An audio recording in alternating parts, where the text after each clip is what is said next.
welcome to our training for this week.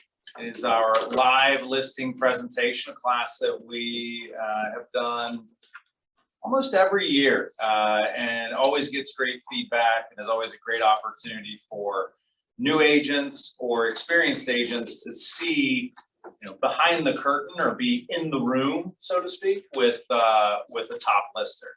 Today, we are going to be led by Larry Wanke, who has been with our company since 2013.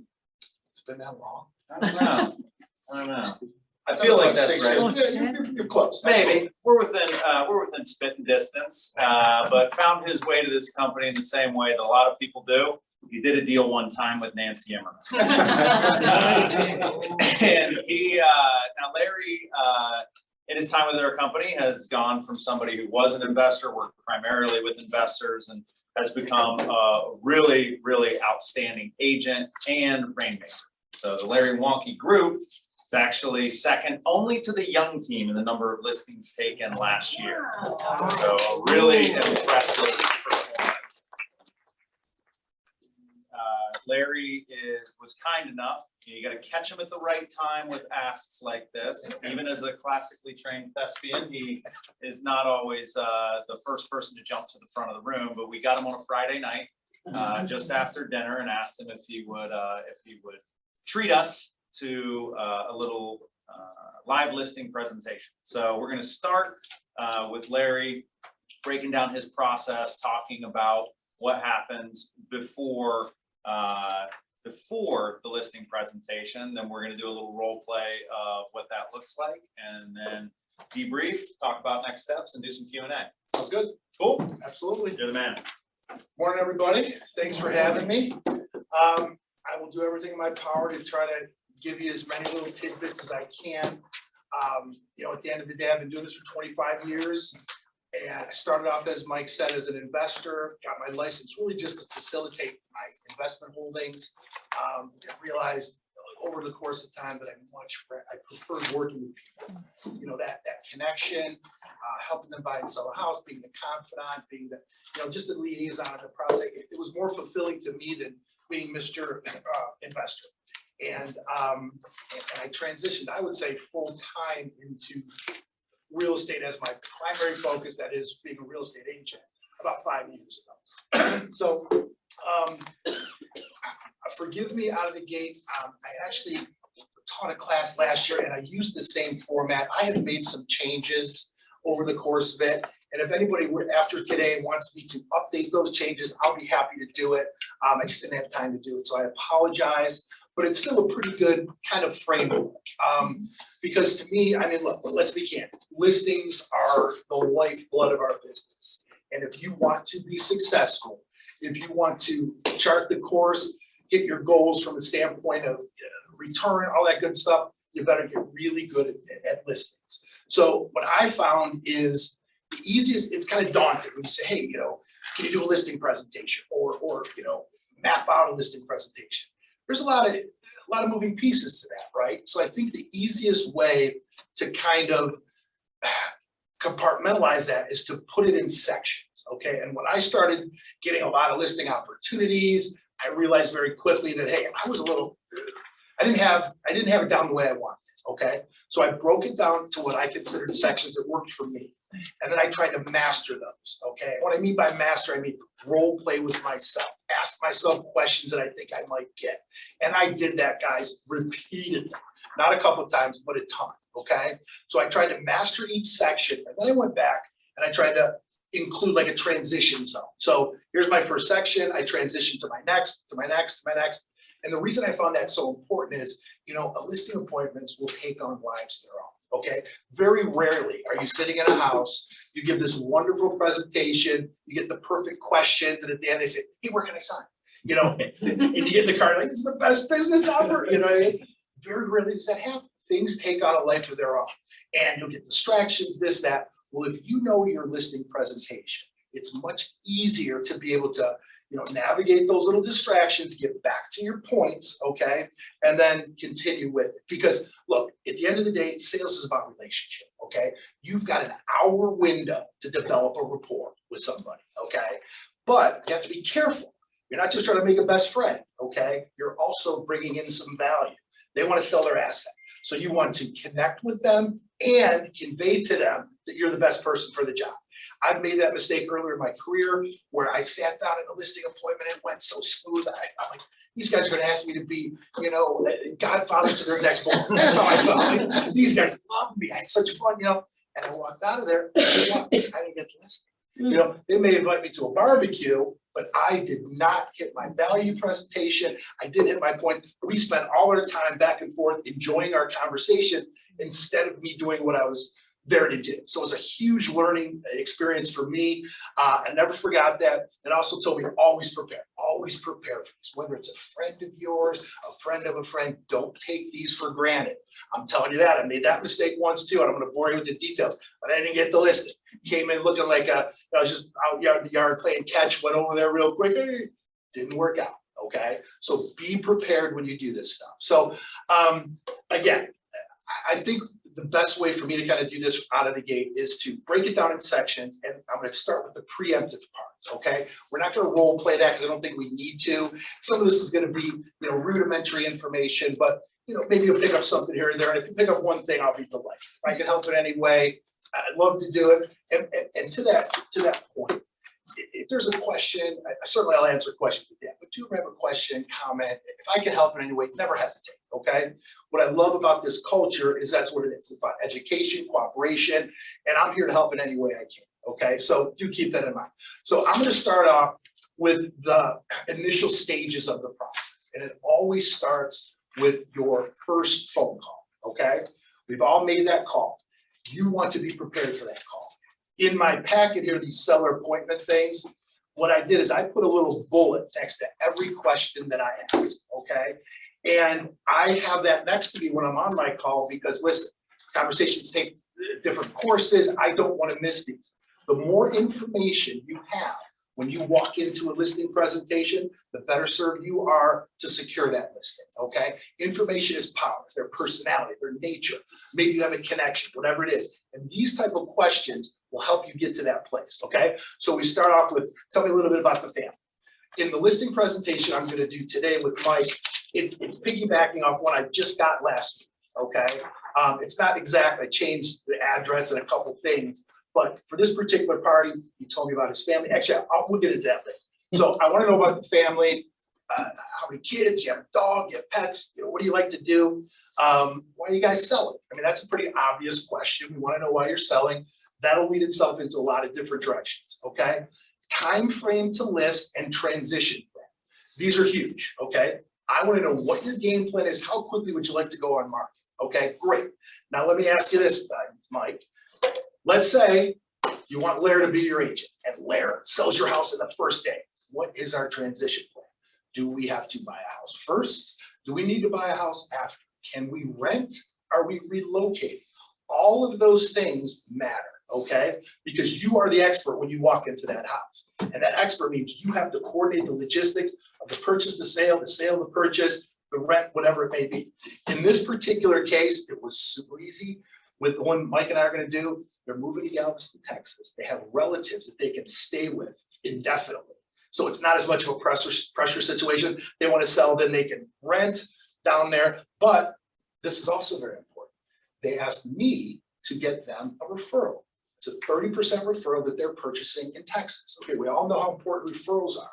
But I got them an agent down there in Galveston. It's going to assist them to purchase. Huge, really important. That's why you ask those questions, okay? Confirm the specs of the house. That's important. Did they make any renovations, changes, how many bedrooms, baths? Sometimes it's not correct in the MLS and or realist. Mm-hmm. Are you wanting to sell as is, or are you open to making some upgrades, some light cosmetics, okay? That one is important because when you walk in their house after your original walkthrough, inevitably, there's going to be some odds and ends that you're going to see they might want to do to kind of assist them and package it better. When they tell you right then and there, I am not making any repairs, you've got to handle that real delicate, or maybe not even at all. You can say, look, I know you didn't want to do that, but I do think it's going to impede our value or whatever the case is. Some people are willing to do a little, some people aren't. I want to know that before I walk in their house, okay? In a perfect world, how much would you like to sell your house for? I want to know what their thoughts are. Because I may have to dance around my listing appointment, my CMA a little bit, and I don't want to insult them. I don't want to throw a frying pan at me. I got to get them to where they need to be, but I want to know that information. And they'll usually tell you. Every once in a while, you'll get a savvy, seller says, well, that's why I've got you. You'll tell me. But they do that, and that's the best answer, to be frank with you. But I want to know if I can know. Okay. And by the way, never ever give a list price over the phone. Don't do it. It is the kiss of death. That's what they want out of you, okay? What I want to do is sit in their house and earn their business. I'm not here to give them free information, okay? I want to earn their business, so don't give them a list price over the phone. Are you interviewing other agents? We hear that all the time. Why is that important? I want to know if I'm in competition. I want to know who I'm in competition if I can garner that, okay? Do I want to get in first or last? Age-old kind of debate. Me, I want to get in first. Let me win the day first, because if I can close it this, today, they're not bringing somebody in tomorrow, the next day, the day after, okay? Now, some people feel differently because some people, they say, hey, we're doing three agents, they do 3 agents. And some people want to be last. That's kind of something you got to figure out yourself. My thought process is, let me seize the day, and that's first, okay? Another thing, real quick stat, 70%, 77% of people list with the first person they interview. Come on, let me in, give me a chance at that, okay? Then I want to setting up the appointment. Okay, that seems so rudimentary, okay? And I heard this with some people, guys on my team, and we're role playing stuff. Okay, what day works best for you? I don't want to go to their house the day that works best for them. I am going to go to their house the day that works best for me and the time that works best for me, okay? So I'm gonna say, look, I've got my schedule out. Next Thursday at 1 o'clock's perfect for me. How does that work for you? Because it is. I am not a morning person. I do not want to get out of bed at 7:30 and meet somebody at 8. I don't want to do it because I'm not intelligent till about 11:30, which, sorry. So about 15 minutes, I'm gonna keep this thing. But I mean that, okay? I want to get in there when I am at my most comfortable place, okay? Daytime, all that good stuff, that's important. Okay, I also want to confirm that both, all the decision makers will be there. The wife, the husband, very important, make sure they're there. Okay, so that's the conversation. And I'm going a little bit faster because I don't want to take a million, these types of clinics or talks, man, you could do this for 4 hours because every little thing has 25 tentacles, but I'm trying to do it as quickly as I can. So that's why I'm rushing a little bit. But anyway, so we get to the end of that conversation. We've set up the appointment. Now I'm going to say, okay, guys, I'm going to send you out an email. It's going to have a little bit of my background information. It's going to have a little bit about my marketing approach. It's going to have some previous client testimonials, and it's also going to have an overview of the selling process. I think you're going to find it really helpful. Please take a look at it, because I don't want to spend all my time when we meet telling you how great I am. It's got some of my background and all that good stuff, okay? Someone told me to do that years ago, and it has worked. And look, we all have kind of uniques and cool things about our lives, and you never know when one of those are going to connect, okay? It's like a little resume of sorts. And one of my things is, Mike didn't mention, but I think they did one of the time. I was Mr. Irrelevant. I was the last player drafted in the NFL 1991. I cannot tell you how many times I'm sitting in a listing appointment, and that is huge to the husband. They want to talk football. They love that. Okay, so that's it. And there's other times I'll walk into an appointment and frankly, they don't know what that is. They don't care. But my point is putting those little kind of interest items in there, you never know when there's going to be a connect. Okay, so I feel like that's important. And I think Terry put that, mine, I got to update mine. It's probably a year and a half old. I think you have it in a packet. And then you also have an email that sends it, kind of the quick blurbs. And I also, for me, I put in my blurb that, hey, in the interim, if I test some information about myself, there's also a link to Zillow, if you want to read some additional testimonials, because that's one of our big places where I put my testimonials. So I want to refer them to that as well. Boom, we're good, okay? Then we transition to, and this is probably something everybody's pretty comfortable with, and I don't want to go crazy with it, but preparation for this listing is critical. Okay, I don't have to tell you that. You are walking into a job interview, and I'm doing this off the top of my head, but out of all my transactions, I'm going to say my average commission last year was, give or take, $6,000. So I am interviewing with this family, and obviously every house is different commission scale, but I'm interviewing for a $6,000 check. and another opportunity to make a relationship where those people refer me to somebody else. I'm going to do a great job for that. Then they're going to send me somewhere else. Do we need to take that seriously? Yes, okay? So what we need to do is our full background, litany on that. You wanna pull up the realist, pull up the old MLS. You wanna pull up the tax records. If you're not familiar with the community, and this started happening to me the last couple of years, like I get listing opportunities in cities I don't even think I've driven through, okay? So what ends up happening is I gotta do a little research on that city, on that community, okay?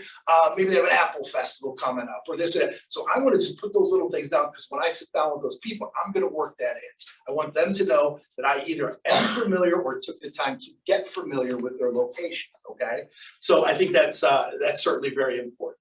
Where are we now? So, but you know, as we look at that whole preparation thing, just keep in mind, the more information you have and the more comfortable you are with your background information, again, the more apt you are to have a nice smooth listing appointment and ultimately secure the listing, okay? All right, I'm gonna transition now.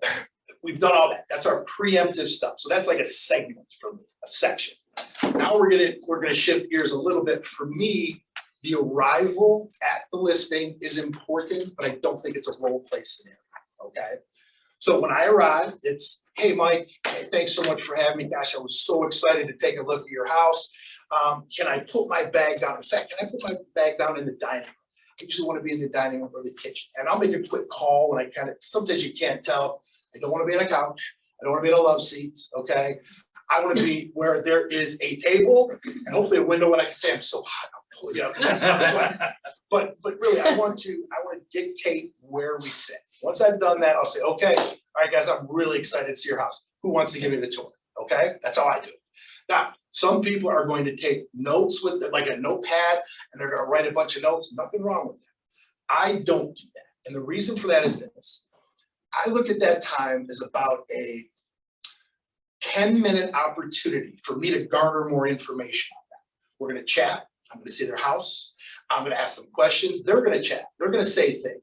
Do they have a sense of humor? Are they sarcastic? Are they not sarcastic? Are they very dry? Okay, which is tough for me because I'm always sarcastic. But I'm going to garner that information, and I don't want the confusion of a pad and writing this down. I'm looking at their expressions. I'm doing all that stuff. Okay, so there's a psychological part to that for me. Okay, that is a benefit. Then I'm also really taking in what's going on in the house. Okay, I want to see, do I like their color schemes? How's it flow?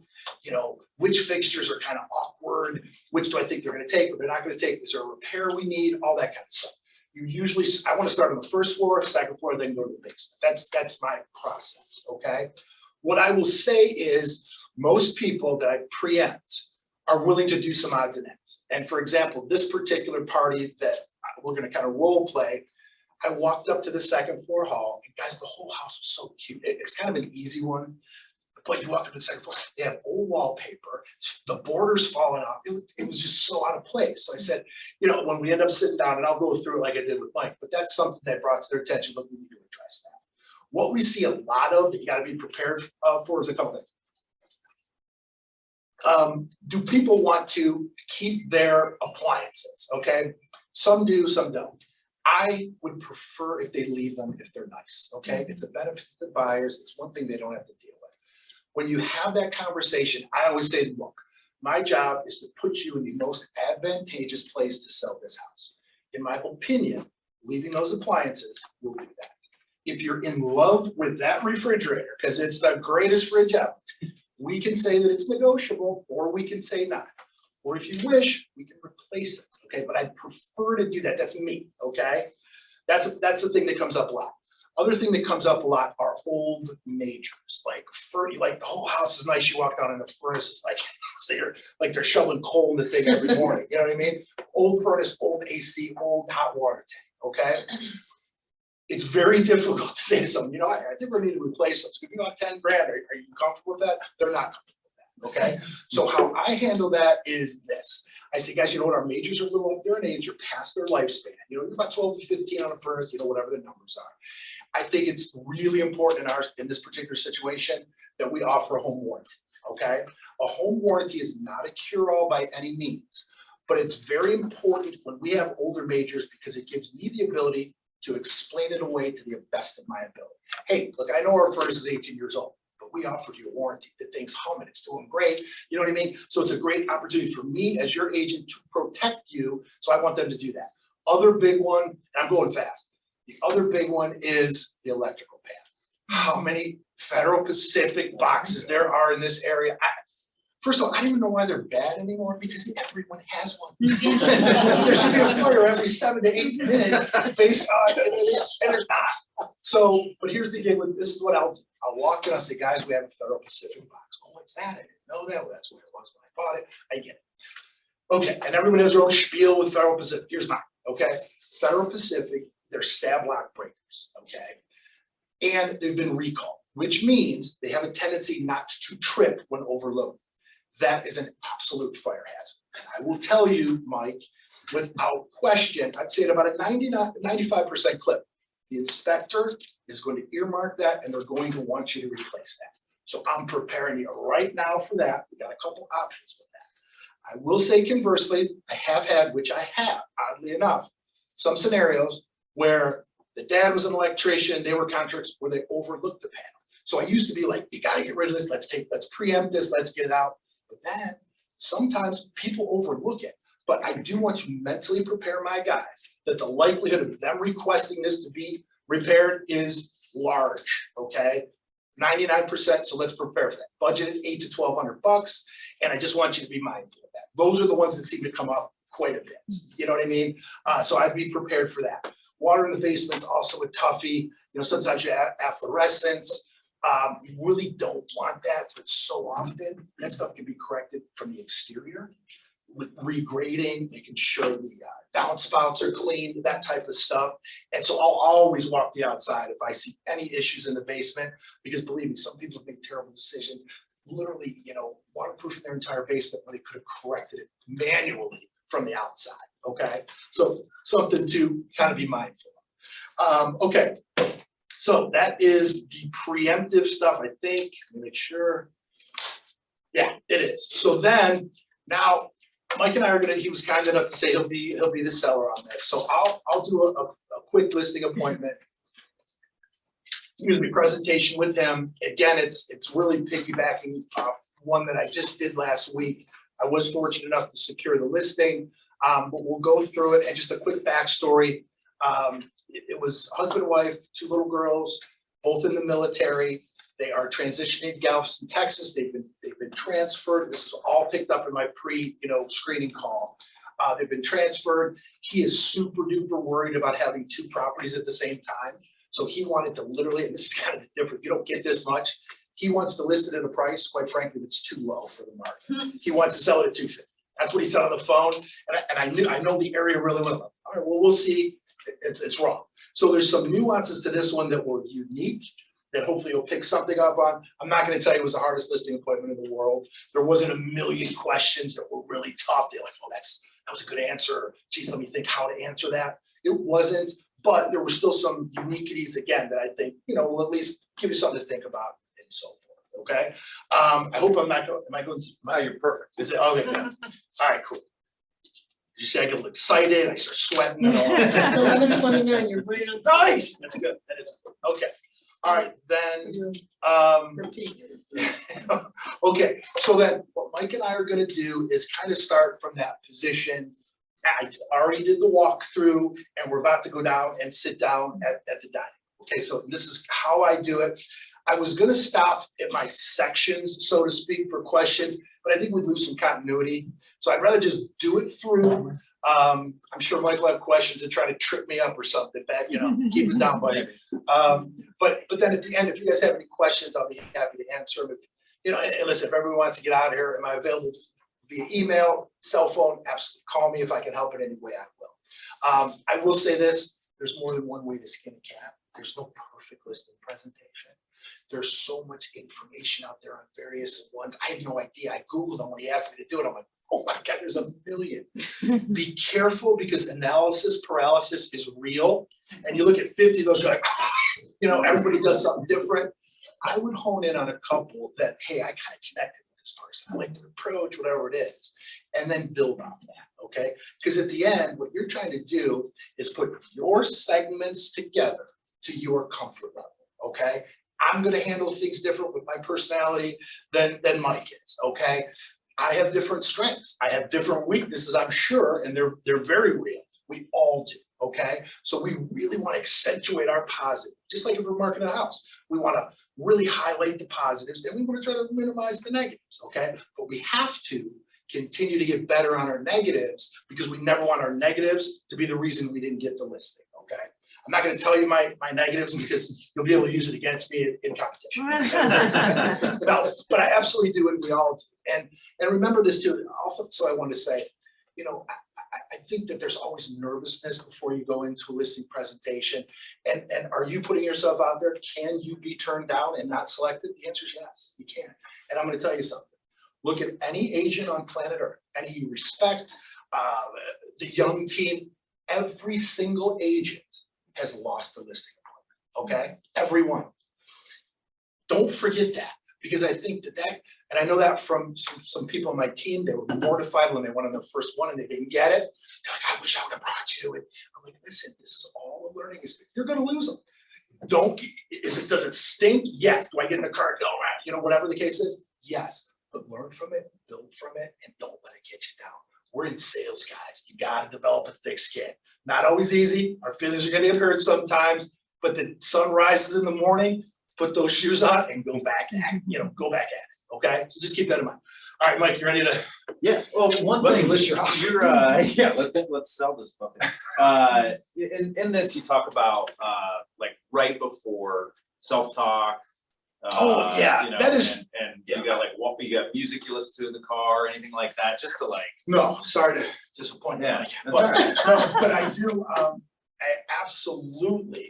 absolutely do role play a lot.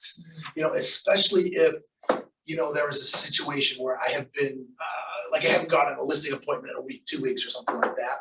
I will absolutely role play with myself, just refamiliarize myself. You have to do that. You have to do that. There's so many moving pieces. They dance around. I mean, I'll do it in the mirror. My wife makes fun of me. I gotta close the door because she'll try to film me next to the kids. You know what I mean? That is really important, just sharpening your craft. Talking is important. I'll be candid. This is not my happy space. I don't want to be in front of 50 people. I don't. I am not comfortable in this environment. You know what I mean? But you push through it, you force yourself through. I am really comfortable when I'm sitting in a dining room or a living room. Okay? Nobody really likes to give a speech. Well, Mike does. But other than that, no, so you gotta get comfortable. I lost my train of thought. So what's the next question? Yeah, no, it's great. You can tell he's a great listing agent because he says, after I haven't been on a listing appointment in a while, like a week. So that's how you do a lot of them, I guess. You go every week. All right, buddy. Give me 1 second here. I'll be dining too. This is actually, I brought my dining room table in from home. This is what I eat at every night. No one's surprised. I No one's like, good joke. They're like, poor guy. We're just, said it was nice. we just impressed that you eat at home and not in a restaurant every night. Oh, right? Okay, so we just finished the walkthrough. I noted a couple odds and ends things, and here is my sit down, okay? Hey, Mike, listen, great house. I gotta tell you, there's some warmth in here, some of your color tone. I really think our buying pool is gonna respond well to it. There's no doubt about it. And you've served yourself well from the standpoint of how well maintained it is. Again, kudos to you. You're gonna make my job a heck of a lot easier. During our walkthrough, I did mention the one thing, and then previously when we talked, you said you were open to maybe doing a little bit of work if you needed to, if it was gonna help you. Yeah. Is it still the case? Yeah, it is. As long as it's not too time Sure. consuming, right? I gotta get up and go here. Absolutely. Well, the hallway that we walked through again, I walked through such a beautiful home. Again, such a great flow. And the only thing was that hallway. That hallway is just something I don't want it to deter from the rest of the second floor. So I would love it if we could take down that wallpaper, that border, paint up there before we took pics and went by. Is that reasonable? Yeah, it seems doable. I mean, is that something like I should just take care of myself? Entirely up to you. If Okay. you're comfortable doing it, yes. If you need a painter or a contractor to do it, happy to give you a couple names. I'll knock it out. Okay, cool. I'm gonna grab my water real quick too. Okay, great. Okay, so, has anything changed since last we talked? It was last week. When we spoke, Galveston was our target Yep, and we're excited as can be. You wanted me to help you get an agent. yep, And you were a little bit concerned about being on the market along with, when you buy a house. In other words, you don't want two houses. yeah, look, I mean, as good as government pay is, I can't afford two mortgages, Sure. and so like, I'd like this to be up and down as quickly as possible. And so I'm glad we were able to get on your schedule so quickly. But yeah, nothing else has changed, still heading to Galveston. Thank you very much for the referral. I think my wife talked to that individual that you recommended, so I think we're good on that front. It's just about like, what do we need to do to move forward? Gotcha. And a side note, I wanted to tell you this, that referral I got you, I didn't just, throw a dart at a list of agents. I actually contacted her, I vetted her, we spoke at length. I think she's gonna be a great fit. Awesome. So just wanted you to know. I appreciate Okay. that. Absolutely. Okay. Well, that's good. So we're still on target then mentally for that mid-April type list if all Yep. goes as planned. Okay, awesome. All right. Did you get a chance, or your wife, which she's not here, as I said, we need two people. Yep. We're gonna go to you. We'll say. And by the way, if there are two people, make sure you're making eye contact with both. People get lost in the wife, whoever's the talker or the husband, don't do that.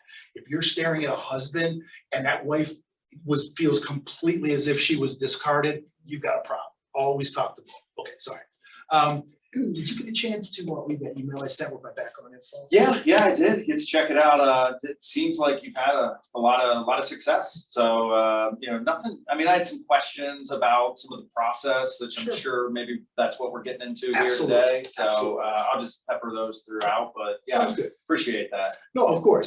And listen, I don't want to spend a lot of time, but I want you to know who's sitting at the other side of the table. It's great to read a couple of blurbs, but I wanted you just to get just a quick glimpse in. I've been doing this for 25 years. Real estate's my blood. I love it. It is my absolute passion. Been born and raised here, went to grade school at St. Gregory's, went to Benedictine High School, went to Pitt for a couple of years, then transferred and graduated from John Carroll. I started out in real estate as an investor. Okay. It was right after I got drafted. I used my signing bonus, which wasn't much, to buy my first two family. And it kind of took off for that. At the height, I had 38 properties I owned and operated. It was crazy. But I realized all the way along that why am I letting other agents assist me with my investment property? So I got to get my license. So I did that really to facilitate my business. But I found out very quickly that it also opened the door for me to help other people, which I love. So I started getting referrals, doing this, and just started to serve the community and realized I like that a heck of a lot more than managing my investment properties. So what I did is transition about 5 years ago into doing real estate full time. So all guns ahead. That's what I do. That's what I do full time. Just a couple tidbits. Lyndhurst obviously is our community. Zillow's got me as a top 10 agent in Zillow right now. Important to know, just because it's a volume type thing. Cleveland Magazine has me as a top 5% agent over the last 5-6 years. A couple other odds and ends, they're in the packet. Don't want to go crazy on the accolades things, but I just want you to know that I work really hard at this, and once in a while you're awarded, and it feels good. I'm also a member of our ALC, which is our Agent Leadership Council, which is fantastic. It kind of gives me the inner workings of our company, our agents, our goals. I get to help write policies. So I'm really in tune with not just simply our agents, but our markets and some of the trends that are taking place. I'd be remiss if I didn't say I would not have had any of the success that you looked at in that paperwork had I not aligned myself with Keller Williams Greater Metropolitan. That's my brokerage. We are the #1 brokerage in the entire MLS. That is 33 counties. That means we've done more sales volume and units than any other brokerage. It's something I'm really proud of, and I think it's a bird's eye view into the quality of agents that we have. And it's like having 450 associates, partners, people you can strategize with, talk with. I mean, I think not only has it helped me immeasurably, but it's helped me grow from the standpoint of being able to help my clients.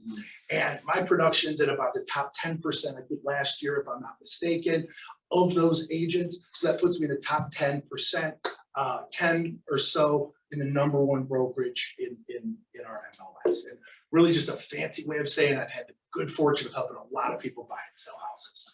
That's great. All right. That's great. I love that. I would love to learn more about your brokerage later. I got a guy for you to call. And look, and just before we get into what's most important here, I want to say this because to me, it's really the essence of this whole process. This is a huge thing for you. We want it to go well. And in my humble opinion, selecting the right realtor is the absolute most important part of this process, okay? My job is simple, albeit involved, okay? My promise is also simple. No one will work harder or compete more diligently on your behalf than I will. No one. I'll dot your I's, I'll cross your T's, and I'll go to battle for your interests. And I'll do it from the day we sign to the day this closes. It's important for me to know, for me to know that you know that, okay? Yeah. Okay, Yeah. awesome. That's good.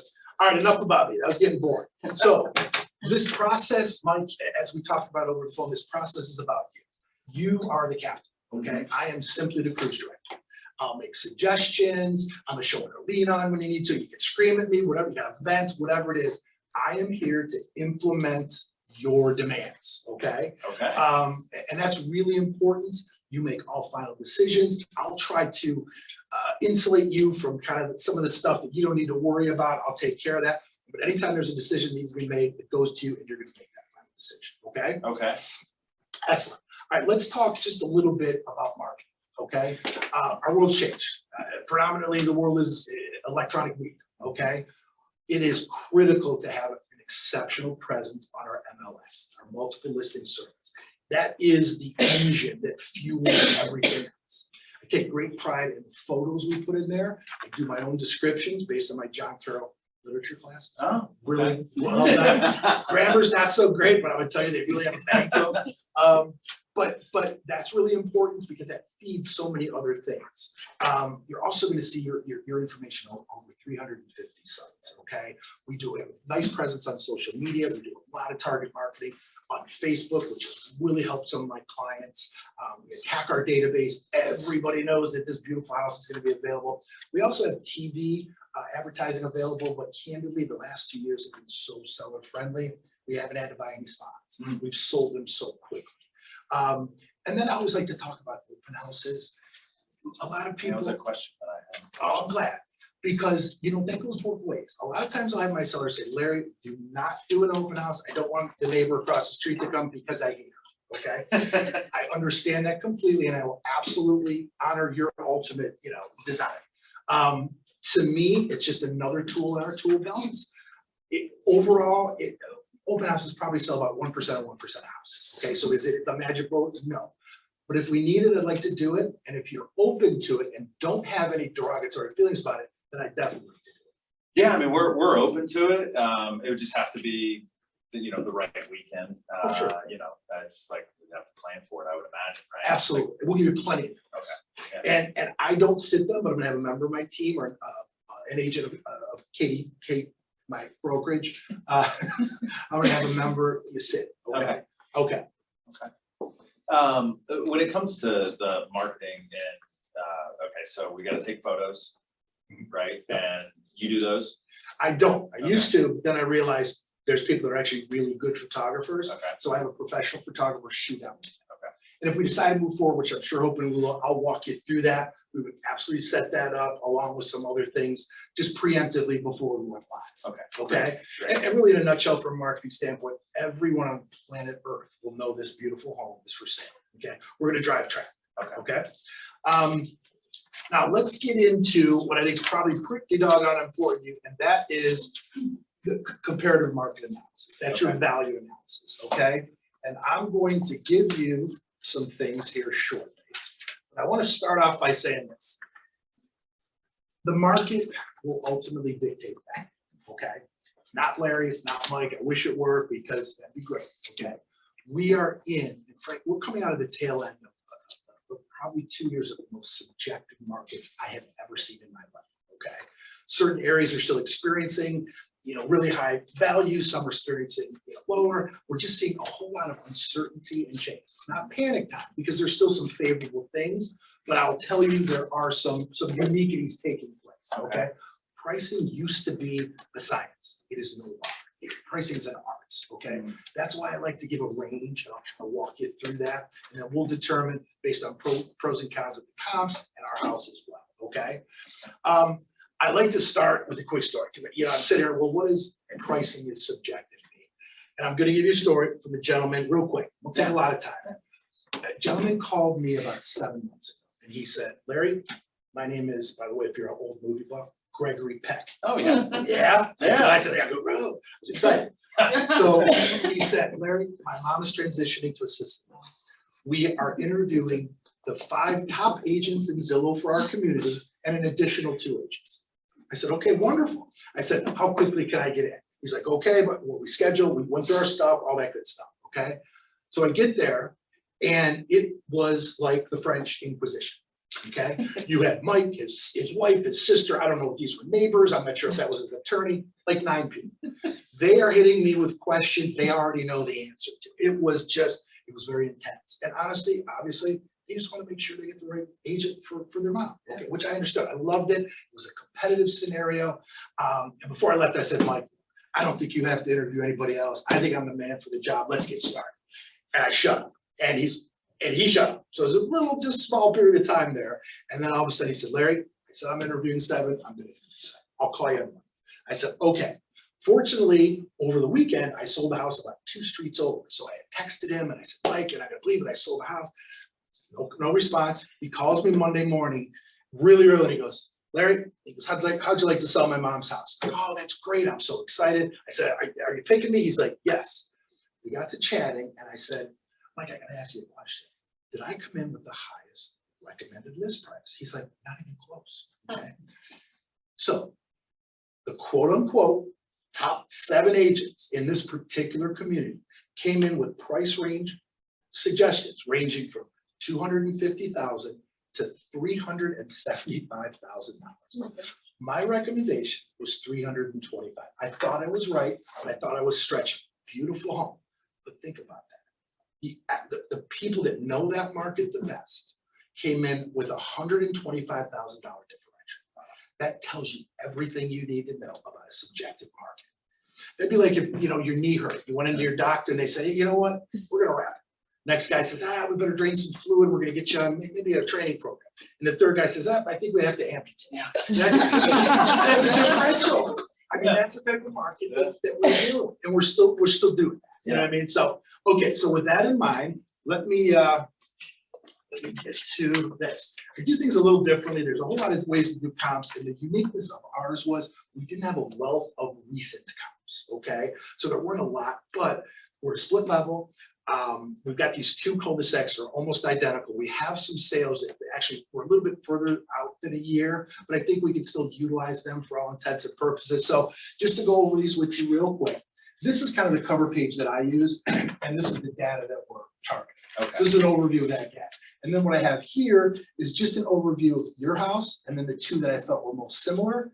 And then here, the 2 that I felt were most similar, we have photographs, okay? So we can see the inside. I've looked at them in detail. We can spend a little bit of time. But when we're breaking down our house, when we look at the 5 sold, okay, because right now there's not even active, so which is really good, by the way. 5 sold, our average price per square foot was $112,023. 112,000. I know it wasn't 100. That's just gonna be a good market for this. $112.23. Okay, so if we utilize that figure and we multiply that times your square footage, gives you a suggested sales price of $272,494. I know that's much higher than you had anticipated. Yeah. But again, I just want you to see what the data says. And again, some of this information was in the best market we've ever seen. Average market time, 32 days. That's how long they were on the market. The average square footage of all 5 of those was 2,340, just a shade under yours. Okay, so yours is a little bit larger by average. And then the average sale price was $260,000.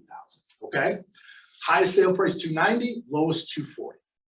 I also want you to see what Zillow has us at.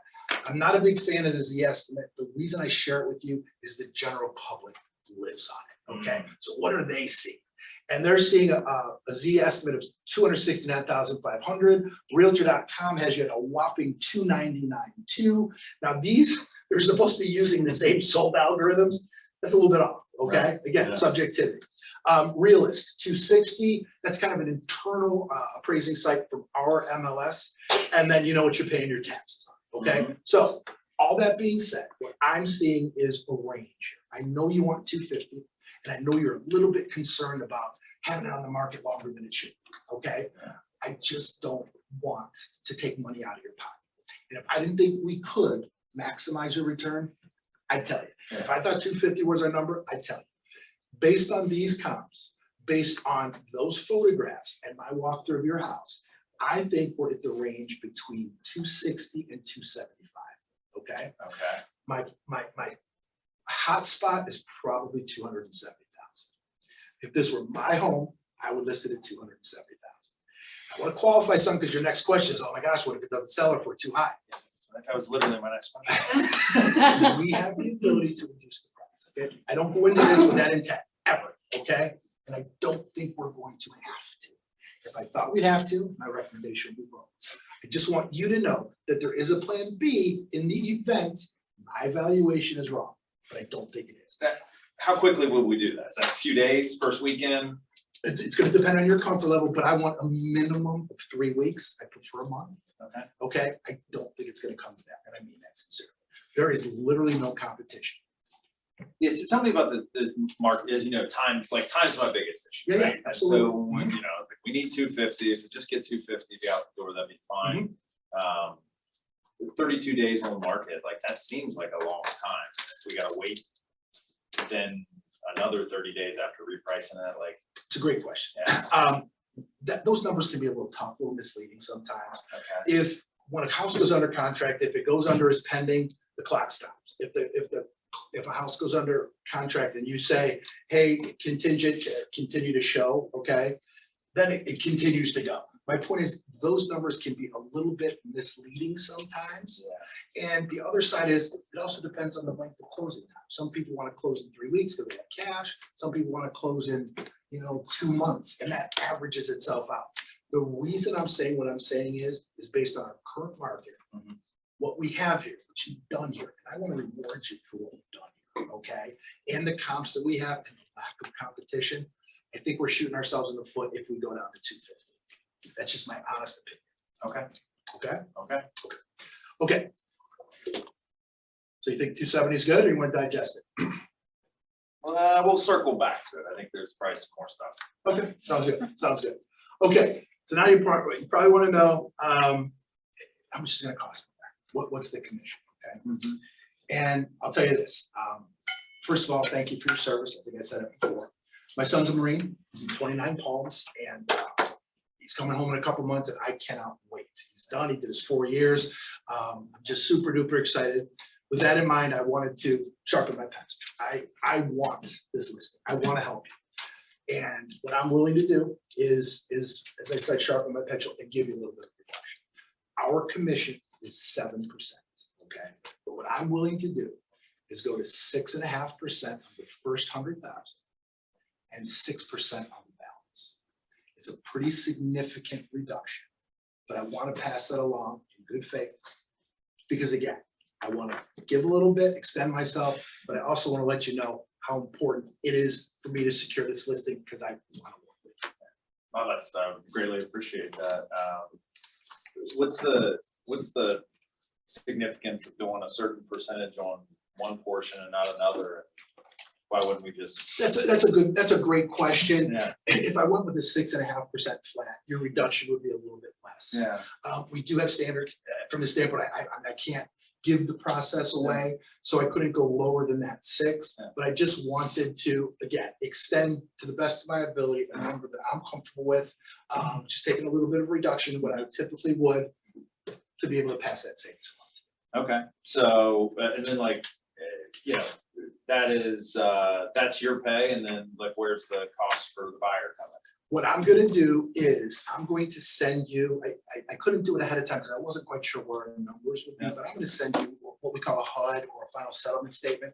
And it'll give you an overview of the breakdown of your cost, which would include commission, any ancillary costs, your closing costs, the tax credit you're gonna provide, Yep. those things. So you'll get an idea of, hey, if we do hit our 270, this is what my bottom line is, Got it, okay? got I think it's easier than talking about it. You'll be able to see the line items. And then if you have questions, you just give me a call. And frankly, I can get that to you. I probably should have had one just that we could work off. I apologize, but I'll get that to Yeah. you. I can get that to you tonight. Okay, great. Okay. That makes sense. All right. At the risk of being repetitive, I have to say this. I want this listing. I do. I want to work with you guys. There's no question. And I am telling you, no one is going to outwork me or compete more diligently on your behalf. No one. I want to go to battle for your interests, and I want to be a part of this. I want to be on this journey and be the one that assists you to the close. Yeah. Okay. Okay. And I can already tell, just in our conversations, in our time together, I'd love to work with you. Do you feel like I might be a good fit for you? Yeah, I think so. I mean, you've been a good fit for enough people that it seems like you know what you're doing, and we'd be real excited to do it. Yeah, let's do it. Well, if you're comfortable, let's get started. What does that mean? What we would do is we'd sign a listing agreement today. Yeah. And we're gonna put in the amount that we suggested from the standpoint of the list price, which is 270. We're gonna sign the bottom of it, okay? I'm gonna make the correction and reduce the commission. I'm gonna hold on to that. When we get a little closer to time, I'm gonna follow up with paperwork through Dow. It's our electronic signature platform, super convenient throughout the process, and we would know what to meet every time you sign something. And what we'll do is we'll update that. I'll get you the paperwork, we'll redo it. But for now, ultimately, we're saying, hey, we agree, we're shaking hands, and I'm gonna start attacking this process. Is that fair? Yeah, that's fair. Okay, awesome. And then the last thing I want to leave you with, first of all, I'm excited. It's gonna be great. Absolutely. The last thing I want to leave you with is the process once we get started. I just want to give you a little kind of mental tip off as to what we can anticipate. Yeah. We're about a month and a half out from listing, okay? We want to go ahead and make the arrangements to address that hallway, like we talked about, okay? Yep. We're going to determine that target list date, which right now is April 15th. We can stay the course on that, correct? Yep. Okay, great. Great. I am going to, a little bit closer to time, schedule our photographs, okay? And what that's gonna entail is, look, we just wanna make sure that we're decluttering, we're defining all the rooms, getting all this stuff out of the way, finishing that hallway, and I'm gonna have my photographer come out. I am gonna make another visit, just because there's such a span of time from now to then, just to refamiliarize myself with the house. I may measure, I may have my photographer do it, but I'd like to do that, and we'll get that on the schedule, okay? I'll also send you the .loop contract information a little bit closer to time. And then procedurally speaking, a couple of things you gotta be prepared for before we go live. I'm gonna put a lockbox on the front door with a key. We're gonna put a sign out front. We're gonna have some marketing literature here at the home, okay? We wanna designate the most accessible party, whether it's yourself or your wife, as the point of contact, because you guys are still living here. What happens is our third-party showing company, Showing Time, will contact you every time there's a showing. You have to confirm it, or it's not allowed. Once it's confirmed, the people will come during that time, okay? I too get an alert. I follow up with that showing agent, and just get any feedback, and I'll share that with you. How many showings should we expect a week?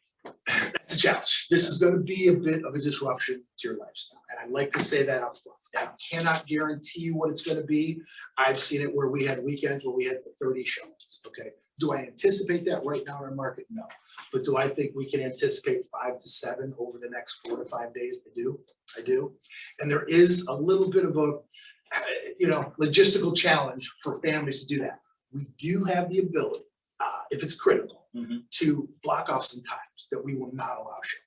Okay, so for example, let's say you and your wife are on conference calls every Friday from 9 to 12. Okay, we can say no showings 9 to 12. We can do other little nuances, but I like to give as much carte blanche as possible because sometimes buyers don't come back. Yeah. We can also do an hour notice, give you enough time to get the kids, dog, everybody situated. And that's something we could revisit when we get a little closer to time. Okay. But I want you to think about that, and then I'll design it to your needs. Now, there's nothing on the market, lenders, right now. They're gonna be, I mean, in 6 weeks, what do you expect? Like, what does it typically get up to? We've only been here for a year. Sure, absolutely. That's a great question. And honestly, I wish I could answer it. I wish I could answer it. There's so much subjectivity in this market. I anticipate we're gonna see an uptick, just seasonally. Yeah. This is about the time when people get going. Obviously, we have some interest rate concerns and some other factors that are, scaring people unduly. We shouldn't be. But I really believe we're gonna start to see an uptick in listings. But I'm gonna tell you right now, competition is not a bad thing. It isn't, especially when you got a good product. I think we stack up very, very well with any other splits that's gonna hit the market. And obviously, I don't know all their upgrades and stuff, but I think if they're excessively upgraded, they're gonna be landing in the threes, low threes. That doesn't hurt us in any way, shape, or form. Okay. And then finally, just because you haven't sold a house before, we put the sign up. Larry sells it within 2 days. We're really excited. We high five. We accept the offer. Procedurally speaking, we've got to navigate a home inspection. I would say the likelihood is about 99%. Okay. We have to navigate an appraisal, okay? And with an appraisal, I will schedule that, okay? I don't just say, hey, here's the combination, go on in, enjoy yourself. What I will do is I will put a package together for this appraisal. And I will meet them physically at the house. I think it's a mistake some agents make, that they don't treat that as important as it is. Because if for any reason we don't appraise, it can absolutely affect this transaction. So I want to do everything in my power to make sure we do. Some appraisers will not accept it, they're mad at you. I find that most, probably 90% will take it because you've saved them a little time. They got a really good account, and it's been really successful. I haven't had a derogatory appraisal in a long time. So that's what I'll do. And once we navigate inspections, and let me say this. After the home inspection, it does open up another opportunity for negotiation, okay? So what's gonna happen is, we're gonna schedule that. We've got 2-3 hours. You don't wanna be here. Buyer's gonna be there with her or his inspector, and we are going to, they're gonna be in there. At the end of that, they have the ability to request repairs and or request reductions in price. This is what I've seen over the last 2 years. I like to tell my clients, look, I want you to mentally prepare for about $2,000 in requests. Why? Inspectors are for 2.5 hours. He's gonna find something. I don't want you to be overwhelmed or thrown off or soured if they come back with a request. It's been the norm, okay? If they come in less, it's a win. If they come in more, we're gonna try to figure this thing out, okay?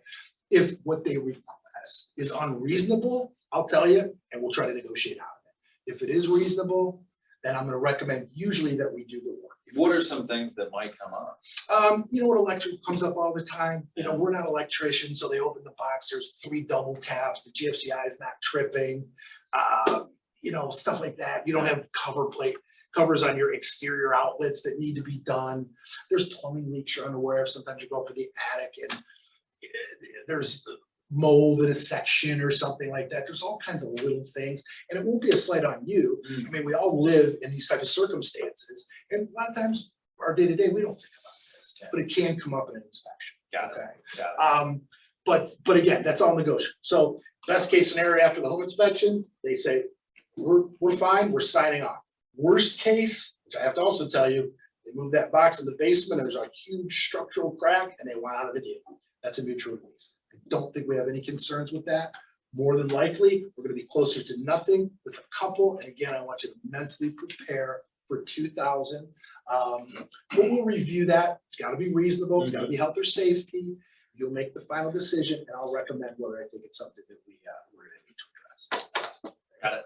Got it. All right, here's the paperwork, sign. We're done. I try to go fast. Yeah. There you go. That's it.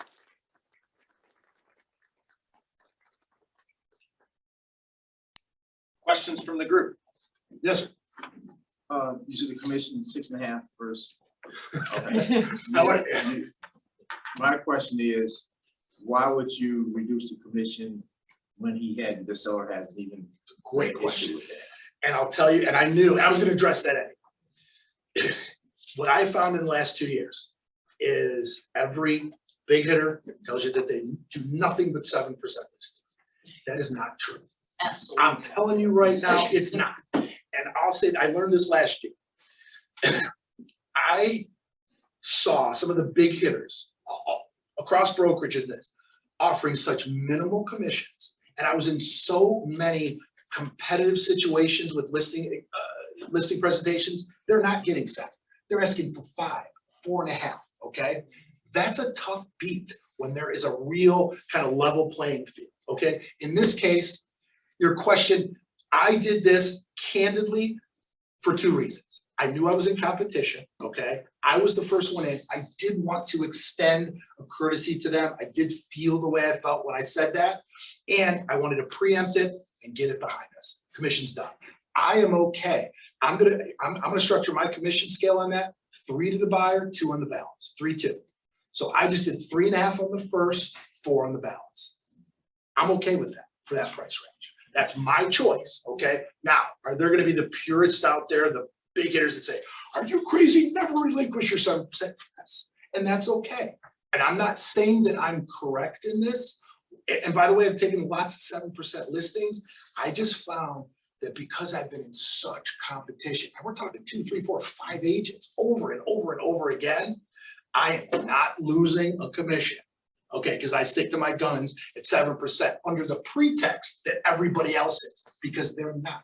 I'm telling you right now. And not only aren't they, then they're offering us as buyer's agents 2%, 2-1. That's disgusting. I'm not doing that. So I have to maintain at least a level. And that Gregory Peck story I told you about, that's a totally true story. We had a 20-minute fight about commission. After he said, I want you to go, I'm like, oh my gosh, I'm gonna lose this damn thing. I thought I had it. It was I'm not kidding you. And I ended up reducing it minimally off that 7, because guess what? 2 of the big hitters, top 5 in Zillow, were at 5%. I didn't give him 5. I got more than that because he picked me, okay? So I knew I had the leg up. But that's just one way to do it. I think it's probably among the biggest challenges of this process. Believe in your worth, okay? Do it. And you're worth every bit of 7%. But don't lose it over a doggone percentage. Don't. The listings are worth their weight in gold, sorry. And yeah, do you feel that versus coming in and saying, hey, I'll take this at 6% or I'll take this at 5%, when you can, I love the way that you presented it, right? You know, in earnest or otherwise, right? About like, no, this person's active duty military. You have ties to the military, and to say like, hey, listen, I want to do this because of that.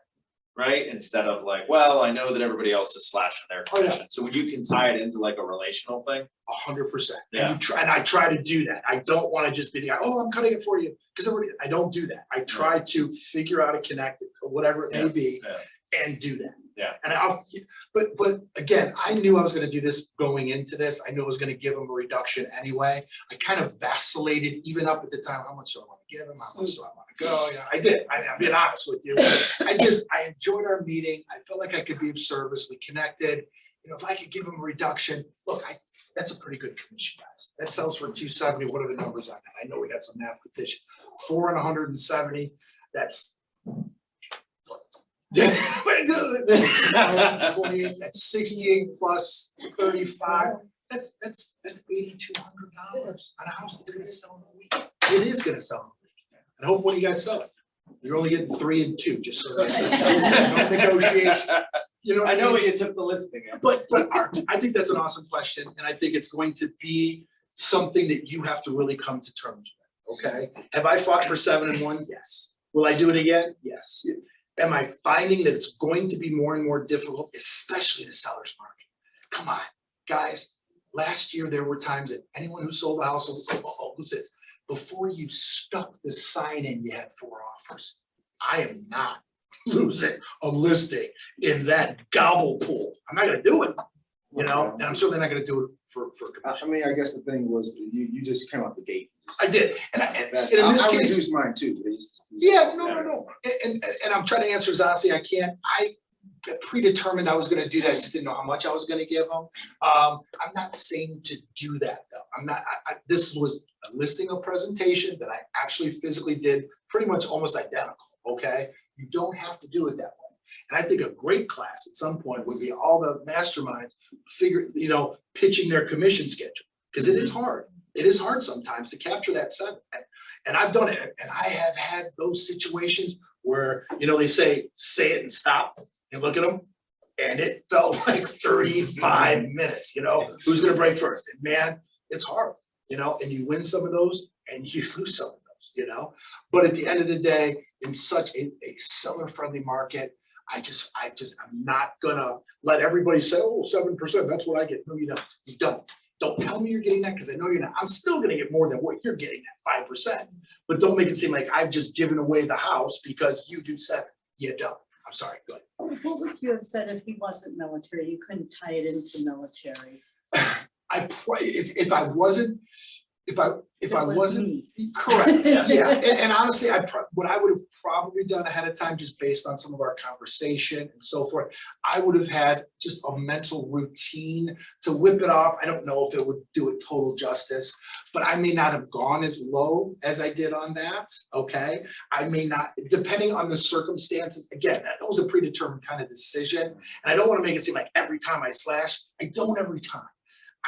I think about it, I make the determination based on the factors that I have. How many agents am I up against? Do I know who they are? I know what they're gonna charge. I also know some agents that will walk out of a house for 7%, okay? They would, if they don't get their 7%. I'd like to know, so it's a dance. It's a delicate dance. And again, there's gonna be purists that watch and say, oh, he said, yeah, I would never do that. You couldn't do that. I get it. But I'm telling you right now, not everybody's getting 7%. They're just not.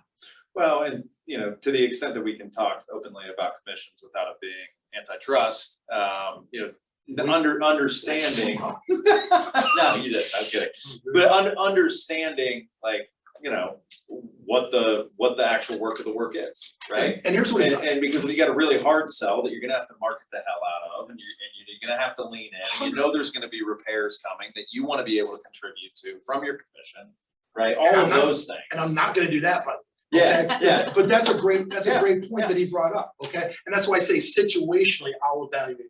And sometimes I'm even evaluating it on the house, because to your point, this one's gonna be a nightmare, or these guys are really hard. They're gonna call me every 9 minutes, you make all those evaluations, and literally, I don't go in every time with an absolute done deal plan. I often, as I'm sitting there, will determine based on the flow and everything else. I'm not saying that's the right way, but he asked me how I do it, that's how I do it, And the other thing, when you preempt that a little bit, you disarm them, because so many couples are ready for that commission fight. You can see it on their pads, do not pay more, you know what I mean? And I just disarm them. I am comfortable with that commission scale. I believe when I work hard, I'm making $8,200 off that list. I'm comfortable with that. And I'm not saying everyone is, and I'm not telling you to be, I'm just telling you. That's my opinion. Do you reduce it also, you have them as a buyer in the area too, that factor into, like if you're listing their house and then you have them as a buyer moving somewhere else? Yes, I consider that too. That's a really good question. Awesome. And I'll tell you what, sellers love that. And that's a good one to be able to hold on to your 7%, but say, listen, I've sold 20 houses in this area over the last 3 years. My team has. If we bring you a buyer, I'll reduce that commission to blank. So that's an excellent question. And you get it in up front. So you're preempting that if I sell to someone, if I sell this house and there's not an agent, I'll give you this reduction. No, I'm saying they move from Lyndhurst and they're moving to Sullivan. Oh, Sold the house in Lyndhurst. Oh, And I'm then sorry. you're as a buyer for them in Sullivan. So You reduce that, you consider that. if you have a buy side and a sell side, was that your question? Yeah. Okay, yes, that's a great question. And that's another, as I'm contemplating, oh my gosh, these guys have a buyer, or these guys are buyers, they're going to buy. Right. Okay, yes, I may very well do it. But as I said, I don't, and I'm not saying I'm right, but I don't lock in unequivocally every time before I talk, before I do it. Yeah, at a certain point, you gotta like play jazz. Yeah. Right, and you gotta know that, and I guess that's, big value of the pre-listing call is that you can start to feel out, right? What the type of person you're gonna be meeting with is, and if like you feel like you're getting a lot of high C questions, right? A lot of conscientious, detail-oriented questions about process. You're gonna have somebody who may be more dialed in on that. If you're dealing with high I's, right? Or S's, it may just come to, you know, and I wanted to ask, it's strategic or not strategic to not have the HUD statement or the seller net sheet? I forgot. Okay, cool. No, I was just curious because like for some people, like, you know, the 7%, right, is a percentage that is seemingly abstract, and for other people, you know, what would be a $15,000 fee registered differently. So I wasn't sure if that was. That's a good question. I'm a big one for let's cover that stuff up front. Okay, if we can, because I don't want the problems at the end. The last thing they're gonna remember is the tail end of this, and I want it to be as smooth as possible. If we address that stuff up front, we're good to go. Big with two, and it didn't come up in this case, but point of sale inspections, okay? We run into those all over the place. I am really strong on pushing that we get the inspection and address the violations if humanly possible. It is such a game changer. Here, this is almost one of my walkouts. I'm not doing it. When it's an investor or somebody else that says, you know what, I'm just gonna wait until I get an accepted offer to do it, especially if it needs work. It opens up the door, guys, to complete and total new negotiations, all kinds of different things. I want to avoid that at all costs. My goal is to get everything done really well up front, so the tail end of that baby goes pretty smooth, you know? And point of sale can really turn into a nightmare. Yeah, and I think that that level of transparency, if and when you are competing, right? Like if you are confident about what you were charging and why you were charging it, how you will earn it, and you know, you can demonstrate through HUD statements, seller net sheets and all of that. If they interview somebody else who doesn't do it, like there's a disparity there in terms of, right, how they're presenting what they do and what they can do, right? So the same transparency that, you know, exists throughout the company is, you know, if it exists inside your listing presentation, you may get more questions, you may get challenged, but you will ultimately, you know, I choose to believe, win in the end, because the person who tries to like stuff that under the rug, right? Like, oh, you know, the barely making any money selling this house, like that person is ultimately going to be seen for, you know, somebody who might not be operating from a foundation of trust. And there's a lot of different ways to go through that commission thing. You see, you go online, there's all these different things. I started looking at them like, I can't stand this. They were too canned. It was like, oh yeah. But you could draw from that. You can. Yeah. But the one thing Art said that I misunderstood him, and I don't know if it's even a question, but if I'm sitting down with that seller and I know I'm gonna help them on the buy side of things too, I may sharpen my pencil as well, okay? Disarm them, oh my gosh, there's great, he's giving me a reduction, let's sign, and now we've got 2 transactions. So now that $8,000 turns into $15,000. Now, did I compromise myself dearly for a $15,000 double transaction? I'm okay with it. I do. Yeah, I think that I mean, the key is if you know what you're doing and why you're doing it, right, then, and it's a defensible position. Sure. Then it's good. But if your goal is to take the listing, so you take it at 3.5%, like that will ultimately, it's unlikely that will end well. Yeah, no. And if you just give away the farm guy, you're not serving anybody. Because what ends up happening with some of the agents that are doing that is, like I said, they're offering, they're listing about 1% commission. How many times have you seen 1% commission? Honestly, guy, you want to just crumble that thing up, throw it out, and say, oh, no, somebody sold it. You can't do that. But my point is, I'm not going to do that to our marketplace, you know? You had, I think you had a question. Yeah, are you asking them how much they owe on the house? And it I was figured that out ahead of time. I usually do kind of confirm that at the end, which I thought it was way over time, but yeah, just to get a gauge of that, we want to make sure, because that's a great question from the state. When I was younger, I was like, oh, I got the listing. They owed more than, you know, I was like, well, that's not going to work out. It was my first, look into pseudo short sale type things. It was a nightmare. I couldn't stand it. But that's a great question. You do want to know that. But that's something that I would get at the end when we're kind of prepping for next steps. so not in the initial phone call, you're doing. I that. don't, but you Okay. could. And by the way, those bullet lists, if there's something that, sparked you as we're talking or just at any point, add it to it. The more information on that, the better, truly. Yes, Do you add any unique value propositions? from the standpoint Like of, any guarantees of, I to stand guar- out? no, Not.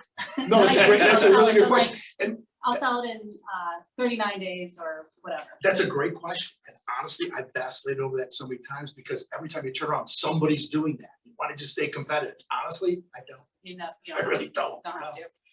I'm trying so hard in that 1 hour to connect with them, to build that rapport. If I'm able to do that, I feel like I'll seize the day, okay? The challenge with that is we've got so many different personalities, and that's a dance in and of itself. You know, I know for myself, and I listed a house in Lyndhurst, it was an elderly couple. And I'm talking to them, and I'm like, relax. And they were probably getting a little frightened because I know I get excited. So I had to calm myself down, just, you know, and she was the slowest talker. God bless her. But her sentences were 9 to 10 seconds long with 3 words. I'm just kind of, my brain moves quick. So I'm just like, so I calmed myself down because I had to connect with it. And I got it. And I was able to, you know, get that listening. But I think you gotta connect. I think that it ties back to what you said earlier around, you know, I mean, that's a good example of matching and mirroring, right? So like whatever pace they give you, you give them right back. But having the presentation, right? And having those sections, right? Like, okay, I'm in section 1, section 2, section 3, allows you to know where, you know, you're rounding the bases, right? So you know where you're at and you can stay dialed in on matching and mirroring versus, you know, if you're just writing, you know, personality and relationship, like that's as far from a unique value proposition as you can be. This process alone, like if you just said like, oh yeah, this is the wonky selling method, Yeah, right? whatever. You know, But your point is well taken, Yeah. because listing appointments will go off the rails. Yeah. There will be distractions. The better you know your process and your segments, the more apt you'll be to be able to recover, get back on your points, and redirect and take over the conversation. Because I have been in listing appointments where there's a kid pulling on my leg, the dog peed on my foot, they got the radio going on. It's like, it's nuts, you know what I mean? And it's like, you've got to be able to calm yourself. You try to talk them out. In fact, I did one 6-7 months ago where I'm like, listen, I think it might be best if we reschedule this. I'll be happy to take out to lunch, to dinner, but it's so loud in there. I'm having a hard time understanding. I couldn't do it. You know, if I lost it, it was nuts in there, you know, but you got to be able to kind of navigate that. And it's kind of, it's challenging sometimes. I had a question about the preference of like, all right, so we talked about price, we talked about marketing, and then we went to, here's the listing paperwork. Yeah. Then the process, like from here, is it just, if you don't know, if I'm not committed, you're not gonna burn through, you know, the whole next 45 days of my life? Yeah, I don't want to be in your house for 2 hours. Okay, your attention span, probably 45, hour and 15. That's where I want to try to be. Yep. Some will also obviously go longer, some go shorter. But yes, I don't need to bring up, in my opinion, things that aren't going to apply preemptively. Okay, If, you know, that's my Yep. thought. yep, got it. And you're all paper, no digital in your presentation. And that's another thing. That's a good question too. And I did that for my last presentation. Be comfortable. I mean, you're a younger man. You're probably super tech savvy. Okay, I'm not. I'm not. You know, I'm just not. So, and I thought about that many times too. I'm like, how many agents walk in with this awesome, bullet point presentation on their big laptop? Damn, can I compete with that? Well, the answer is honestly, with my success rate, I can't. I still think it's about connection, building the rapport, and still bringing in the importance of, the meat and potatoes of the process. But comfort level, if you're more comfortable on that laptop, definitely. Good. What else? What do we not cover? I mean, we got some experienced agents in the room who've done more than one listing. Is there anything that, you saw or didn't see that you're like, hey, I'm surprised you don't X? I just wanted to go over more how you were able to seal the deal right there and get him to do like the preliminary listing agreement. Like, How did I do that, or why did I do that? so you got it so that I'm gonna send you this, or I'm showing you that I'm changing the commission rate, and we don't need to sign it just yet, but how much of it do you fill out and send to him? Just the listing agreement. Nothing else? No. You're just not dating it on top. And if you, Well, you can even date it if you want to be frank. Oh, you mean like start date? No, Yeah. no. I'll leave those blank. Like sign date, but not the start date. Yeah, address, name, target, you can put no, I don't think you can actually. So no, I don't do it. Okay, And then change a commission and then they sign. Candidly, could they get out of that? Is that like a legally binding unequivocal contract? No, they could if they wanted to. But what I just got is a commitment for them. And you don't now- even put down the, Price well, yeah, could that, change. I yeah. tell them it could change. okay, so you don't put down the price. What about the, I do put it down, but I tell them it could change. oh, okay, and then what about the, length of time that you're gonna sell the house from start date to I don't expiration? put that in. You don't put that in, okay, Blank, okay. What I'm getting is almost this pseudo connection. Hey, we got an agreement. Okay, because that's really all it is. Because I don't want to go through all the paperwork with them right there. I've already been there for an hour and a half. Right, If I can get them to agree to this, I have never had someone sign that and then be unwilling to move forward with me. okay, And then I explained to them, so, hey, we have a deal, but we're gonna update this when it gets a little closer to time. I'm gonna send this to you in our electronic platform.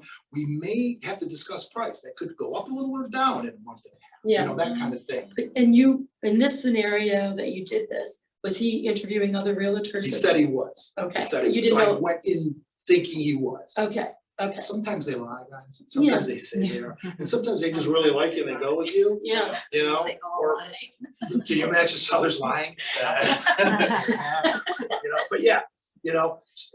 I think there's two benefits to it, right? Psychologically, they're committed to yeah, you, right? They've made a That's a decision word I wouldn't- that they are, yeah, this is my guy, right? The second thing, which, we historically wouldn't have appreciated, but I love the way you frame it. If you've walked through the house, you've gone through a presentation, right? And now you're getting to that point, you've been there for 60 to 90 minutes, right? Yeah. And there's probably more, you could probably do more to stop things from moving forward if you start to say, well, this is a consumer guide to agency. This explains what happens next, and those have to be signed and they have to be signed at the appropriate time, which is probably, after that first substantive phone call, according to the Ohio Division of Real Estate and Ohio Revised Code. But the point is that, like, if you get that commitment that they're gonna move forward with you, and then moving forward with you is really solidifying that into a binding contract, right? So I think that's it. And you also save yourself from, like, oh, it's, under contract, and when does it have to show up on the MLS, and all those goofy things that have to happen, or getting another listing agreement and canceling the first one. It's just, hey, and yeah, and to that extent, like, of all the listings we've taken as a company, like, you nor are we going to fight a seller if they don't want to list the home. Yeah. It's just, it's. It could happen, that could happen really, anybody, and does it matter what time, if they date it, when they sign it? Honestly, I don't think so, because you don't have, It's start not a finish dates. complete contract. I'm not an attorney, but I don't think we have a legally binding contract. What we do is we have an agreement of in kind. So then you redo the listing I do, later? I do, yes. Okay, okay, Could you pull it all out and do it right there? You could. To me, that would just be a little, man, you might be there for 2.5, 3 hours. I don't want to do that. yeah, Are there agents that do it? I'm sure. Plus, I also want to introduce them to the electric platform, because I don't want to be coming back and forth with initials and this. I want to make it comfortable. I want all my paperwork on that. so you don't do it there, you don't sign it in person, you send it to them? When I do the finalized list, all the listing Yes, paper. that's, yes, okay, yes. but when you're sitting right there, you hand it right to them and say, sign. Oh, yep, Yeah, that's right. That's what I would do. Yeah. And again, so many different ways to do it. The good thing about this is just a dialogue. Somebody might say, oh, I didn't like the way he did it, but I could do it this way, because there are lots of different ways to do these things. and not everybody's comfortable signing electronically, most are, but. And some aren't. And I've had that elderly couple we just talked about, I had to go to their house every single time. And I tried to teach them on the laptop, they couldn't get. They were in Lyndhurst too, a super close drive, but my point is, you're gonna have that. And that's okay. We're gonna serve, and they don't get it, I've gotta help. Doesn't happen that often. What do you think, 2019 versus 2023, what's the biggest difference in your listing presentation? I think I've gotten a little more comfortable because I did a lot over the last 2 years. Okay. I think back then I was a little bit more with commission, to be candid, like 219. Yeah. I think I've changed a little bit with that. I've taken more time, more experience with it. I've Yeah. taken more time with it. I feel like I've never left the listing appointment and said, man, that was perfect. You always forget something here and there, but I do put a lot more time into it than I did. So Yeah. I don't know. I think No, I think I'm more that's- comfortable. Yeah, I think there's a valuable, sort of lesson learned or nugget to take away there that like, there's a point of proficiency that we arrive at where we feel like, oh, I can, I've listed a home before, I can list another one, or I've sold in this neighborhood, I can sell this one too. And, you as, a top lister in this company are practicing, Oh, yeah. right? Consistently. Look at a couple agents in here that do more volume than I do. They're in here, not because, oh, Larry's gonna teach me, no, but what can I pick up? What can I draw from? Yeah. It's always about learning. It's always about growth. It's always about trying to get better at what we do, sharpen our tools, it is. And I certainly do because I have to. I mean, I believe I have to, I am not super tech savvy. I'm not young and I understand all that stuff. So I better be really good at what I'm good at, or I'll just fade away. Yeah. This may not be what this class is about, but you mentioned you weren't a morning person, and I was just curious, what are you doing lead gen, and if so, like what times and how are you getting your listing appointments? It's a good question. Full disclosure, haven't done it in a while, a long time. I've been fortunate enough to get a lot of repeat referral business. I have a couple lead streams that come in that we set up with these various companies, okay, paying a referral fee to. I've been very fortunate over the last 2 years. What I'm realizing right now is I don't like the stream that I had last couple of years. Maybe got a little lazy, so I'm gonna have to. So the quick answer to your question is I'll let you know once I start, but I haven't done it in a couple of years. Yeah. But I am not a morning person. So would I go early evening personally? Yes, I would.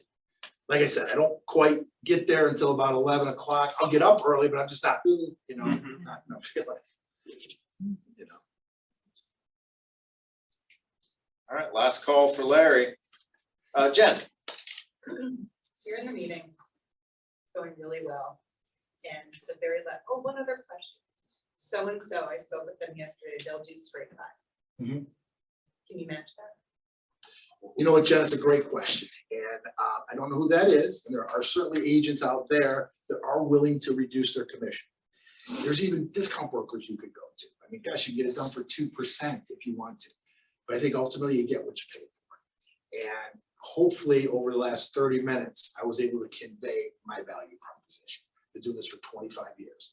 I believe an exceptional agent is going to get you a much higher price point, which much more favorable terms, ease-free. And at the end of the day, I think there's a heck of a lot more value in that than 1.5% of our list price. That's really great. Would you go any lower? No. But I'd love to work with you. I hope you feel the same. Do you have a house to sell? Because I would like to take your list. No. That's great. Well, No, that was really good. I think, and one thing I wanted to comment on that you didn't do that I think we all might be inclined to do is to talk about how outrageous this market is and, offers, falling out of the sky and things of that nature. And the less we make it about us and the work that we do and more we make it about the market, the more we actually devalue ourselves in the conversation, right? And those hypercritical pieces of the puzzle where it's like, yeah, I'm leading the conversation with the appraiser. I'm on receive for any negotiations after the inspection. Like I navigate that for you, right? Like this party starts with the sign of the yard. It doesn't end with it. Right, absolutely, and they need to know that. Yeah. They need to know, especially if you're a team agent, you're a team lead or something like that. They want to know. I want to really convey that. Yep, I have a team. I've got agents. They're great. They'll fill in flags for me. But I am your point of contact from start to finish. We're going to ride this through together, and I can't wait to do it with you.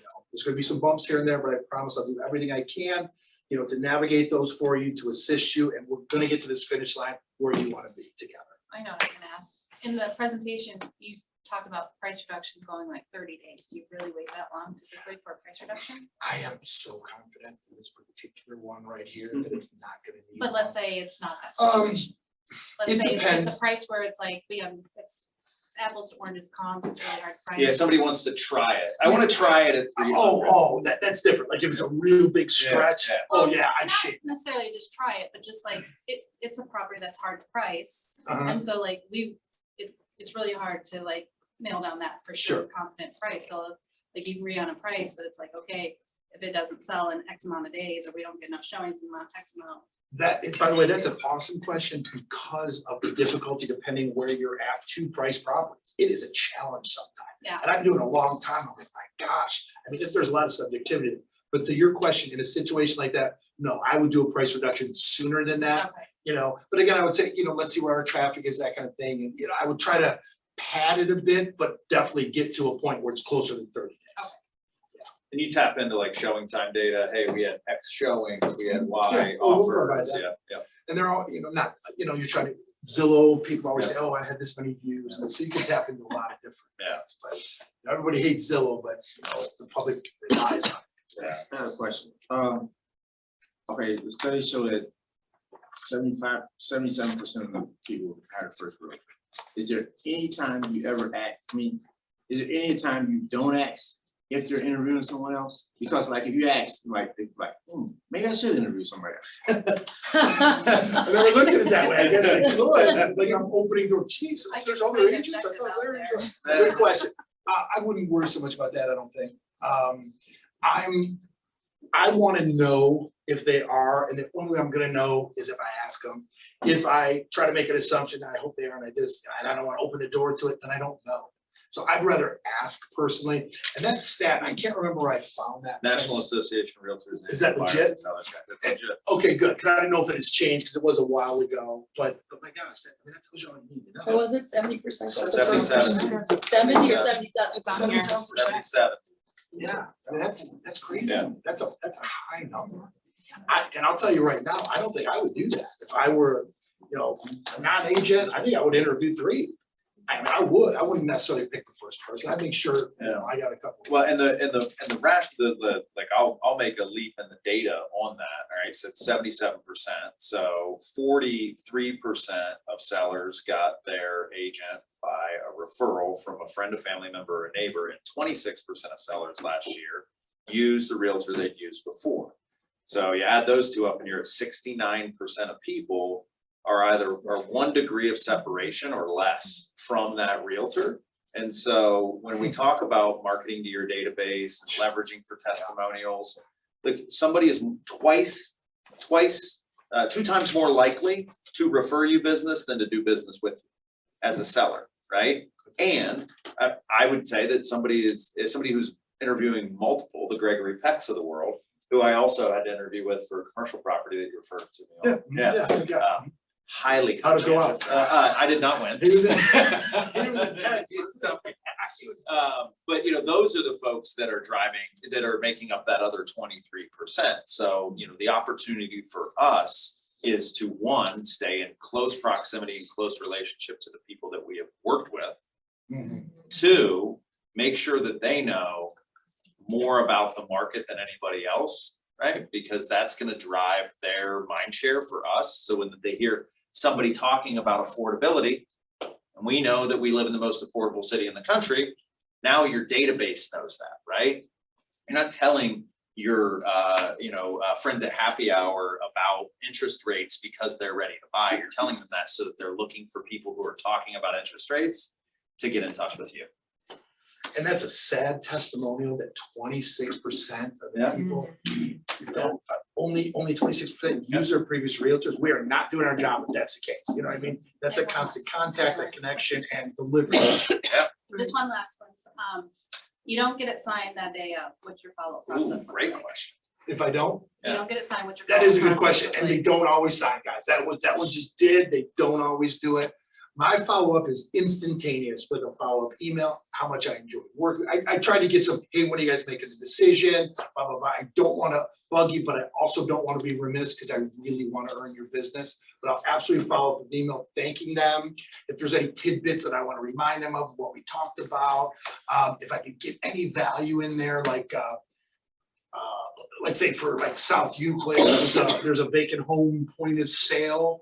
that they could ask for an exemption for, because they're just moving out. Like, if I could throw a little value add, I'll do it in that email, and then I'll circle back after the email within a couple of days usually. I stay on top of those.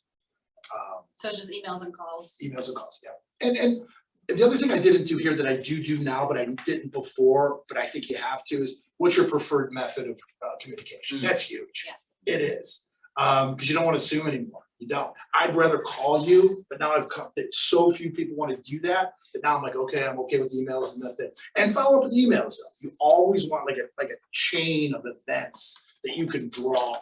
You know what I mean? I like that. You provided that in this packet. You see the follow-up, I think the follow-up email, right? Follow up to the call, right? This is your post-call. Hey, Yeah, it's great just- to see you. It's just a quick example of one, you know, look, great talking to you. I look forward to seeing you on Friday and here's my information. Yeah. And again, sometimes they'll draw on something that's interesting and it helps the connection. Yeah. Love that. Good. All right, last call. All right, let's give it up for Larry, guys.